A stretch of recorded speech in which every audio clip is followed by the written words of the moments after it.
Franchir l'Allier en Auvergne, c'est le rôle du pont suspendu reliant Coudes et Parent depuis près de 70 ans. Aujourd'hui, les piétons l'empruntent et les maires des deux communes veulent sécuriser la structure. Difficile d'engager de fortes dépenses pour ces villages, alors les édiles ont eu l'idée d'intégrer le programme national Pont piloté par le CEREMA dans le cadre du plan France Relance. Après le recensement des ouvrages présentant des défaillances en phase 1, c'est au tour de l'inspection détaillée, la phase 2, réalisée par le groupe APAV.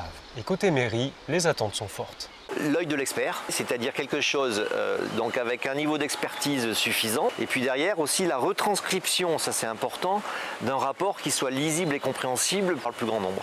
On a décidé effectivement, grâce au service de l'État, de pouvoir faire vérifier à la fois les ponts, mais pas seulement, il y a aussi tous les murs de soutènement qui sont dans l'étude.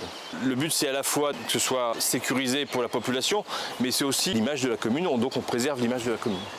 Les deux collectivités font partie des 12 000 communes françaises qui ont bénéficié d'une première évaluation d'ouvrages d'art. Doté de 36 millions d'euros, le programme déployé par le CEREMA a 3 objectifs. Connaître l'état des ponts et murs des petites communes rurales, détecter les risques et transmettre aux villages un outil de gestion de leur patrimoine. Le CEREMA a choisi APAV. Le groupe répondait à toutes les exigences pour réaliser la phase 2, les inspections détaillées en Auvergne-Rhône-Alpes sur les ouvrages en péril ou sensibles comme le pont suspendu. Dans le cas du programme Pont, on a fait des audits pour vérifier effectivement que APAV remplissait les conditions et avait bien assimilé la méthodologie qui avait été développée, donc ça a été le cas. Les enjeux de la mission, c'est d'inspecter l'ouvrage d'art dans le détail. On est obligé d'utiliser des nacelles et des accès cordes pour les parties inférieures. Il faut faire un constat exhaustif de tous les désordres. Donc pour ça, on fait des prises de vue.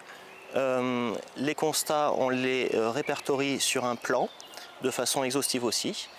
On fait une analyse des constats dans le rapport et suite à cette analyse, on fait une conclusion sur les entretiens courants à faire sur l'ouvrage, sur les actions à entreprendre. Ça va être déjà les entretiens standards de l'ouvrage.